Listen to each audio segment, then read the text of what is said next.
Japui tabao, sembah putui, tibo di kuli cabia, tibo di urek putui, tibo di tulang patah.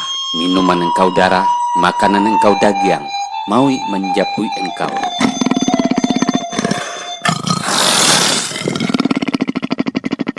Baik sahabat semua, sebelum melanjutkan menonton video ini, silakan di subscribe channel saya ini dan diklik ikon loncengnya.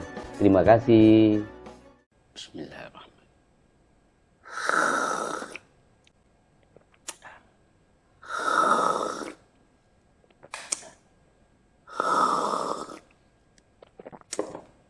Alhamdulillahirrabbilalamin. Baik sahabat semua, ketemu lagi dengan saya di sini. Assalamualaikum warahmatullahi wabarakatuh. Sahabat, sekarang saya membahas kurambi. Jadi ini di bahasa kami Minang namanya kurambi. Dan kurambi atau kerambit yang banyak orang mengenal itu berasal dari Minang. Terus ada orang luar juga bikin kayak gini.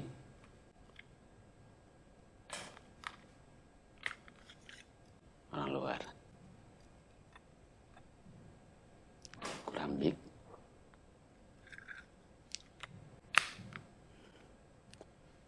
Sahabat, jadi sebenarnya banyak generasi-generasi Minang yang tidak mengenal kerambit ini. Dan alhamdulillah, karena adanya film merantau, akhirnya mereka tahu, oh berarti ada senjata nomor 2, senjata tangan nomor 2 setelah pistol. Artinya senjata tangan yang paling berbahaya setelah pistol adalah kerambit. Kenapa generasi Minang tidak mengetahui? Karena memang kerambit itu dipakai oleh para pendekar dan dirahasiakan. Dan biasanya hanya para datuk dan keturunan raja yang tahu. Dan cara menggunakannya dan segala macam itu dilatih secara rahasia. Dan juga kerambit ini itu menjadi senjata wajib marinir Amerika. Dan saya bersyukur bahwasanya kerambit ini berasal dari Minang dan banyak negara-negara yang lain pakai. Saya membaca artikel dan waktu itu artikel itu saya copy paste dan saya simpan di handphone saya. Sayangnya sumbernya kalau nggak salah dari IPSI kalau nggak salah, tapi ya saya takut salah. Nah, saya akan membahas tentang kerambit atau kurambi melalui artikel itu. Mari kita simak bersama-sama ya. Senjata genggam khas Minangkabau. Menurut Tambo Minangkabau, kerambit merupakan jenis senjata asli Minangkabau, Sumatera Barat. Termasuk senjata khas andalan yang sangat berbahaya. Dalam aksen Minangkabau disebut kurambi. Pada masa dahulu, permainan senjata kerambit di Minangkabau hanya diwarisi oleh para datuk atau kalangan raja. Tidak sembarang orang menguasai permainan yang dianggap rahasia dan hanya untuk kalangan tertentu saja.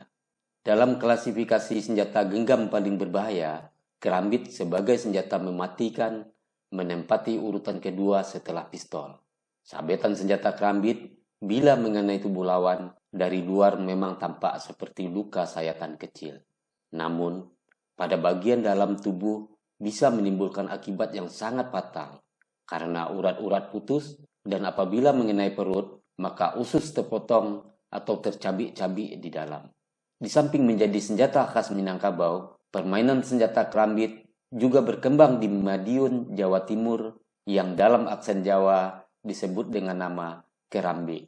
Permainan senjata ini diajarkan oleh Ki Ngabai Surodiwiryo dalam permainan pencaksilat Setia Hati. Dan permainan kerambit ini beliau dapat dari gurunya yang bernama Datuk Rajo Batuah di Kampung Ampang, Padang. Dan Datuk Rajo Batuah tersebut merupakan murid dari para Panglima Minangkabau yang disebut Harimau Nan Salapan. Di Madiun, permainan senjata kerambit ini menjadi senjata khas pencaksilat Setia Hati. Sepasang kerambit bila dimainkan, menggambarkan seekor kerbau yang menjadi lambang suku bangsa Minangkabau. Hal ini mengisyaratkan jati diri seorang satria atau pendekar Minangkabau yang sebenarnya. Sepasang kerambit bila disatukan menggambarkan perlambang hati, dan barang siapa yang setia pada hati sanubarinya atau dapat merasakan sumber dari rasa yang selalu menghadap kepada Tuhan, niscaya ia akan selamat lahir batinnya dan sampai kepada tujuannya. Artinya mengandung nilai ketakwaan. Namun, jika ingkar atau menyimpang dari hati sanubarinya, maka ia akan celaka karena perbuatannya itu. Hal ini digambarkan dari senjata kerambit yang tajam sisi luar maupun sisi dalamnya. Dari luar mampu melindungi ancaman dan dari dalam juga dapat memberi kontrol diri karena jika menyimpang akan menjadi senjata makan tuan. Dengan demikian, untuk meraih kemenangan atau tujuan, maka dalam memainkan senjata kerambit juga harus berpedoman pada hukumnya, yakni menjalankan langkah dalam jurus yang benar. Tidak asal melangkah dalam memainkan suatu jurus, sebab langkah dalam jurus merupakan sebuah hukum dalam pencak silat. Jika menyimpang atau melanggar dari hukum itu, maka akan memperoleh akibat hukumannya atau tergelincir karenanya. Dalam pencak silat, ini apa yang dimaksud sebagai rohnya pencak silat itu sendiri. Dalam memainkan langkah kerambit, kerambit muncul dari sisi atau samping perut, tersembunyi di samping iga atau rusuk. Hal ini mengandung maksud kerambit ibarat tulang iga, bentuknya melengkung, mengingatkan kepada riwayat seorang wanita, sehingga wajib hukumnya untuk menempatkan wanita pada kedudukan yang terhormat, mengingat kedudukannya sebagai seorang ibu. Dalam sistem adat Minangkabau, wanita memperoleh kedudukan yang sangat tinggi. Kerambit ibarat tulang rusuk, memperlihatkan bahwa organ-organ tubuh bagian dalam manusia terlindungi oleh rusuk yang dapat membentuk tubuh manusia, memiliki alat pertahanan yang kokoh dan kuat. Jika tidak ada tulang rusuk, maka badan menjadi lemah. Rusuk berfungsi melindungi ancaman dari luar dan ancaman dari dalam agar organ bagian dalam tidak mudah keluar dari badan. Di balik rusuk juga bersemayam hati atau sumber rasa. Dapat disimpulkan bahwa sebenarnya senjata kerambit itu adalah senjata yang berasal dari dalam tubuh manusia. Maka dalam pencak silat Minangkabau atau pencak silat setia hati yang disingkat SH merupakan satu kesatuan sistem yang tidak dapat dipisahkan. Senjata yang ampuh adalah senjata yang berasal dari dalam diri manusia itu sendiri. Seperti yang digambarkan pada binatang kerbau yang memiliki tanduk yang kuat dan harimau yang memiliki kuku yang tajam. Senjatanya binatang juga berasal dari dalam dirinya sendiri. Keberadaan kerambit di dunia, kerambit adalah asli Sumatera. Selain wilayah Indonesia, karena penyebaran budaya dalam dunia barat terutama Amerika, kerambit merupakan satu senjata favorit yang dikembangkan oleh beberapa perguruan. Stef Tarani mempunyai basic kerambit dari silat Sunda, sedangkan Sayok Kali mempunyai basic kerambit dari Filipino Martial Arts. Dalam silat Melayu, kerambit dikenalkan ke dunia oleh silat Gayong.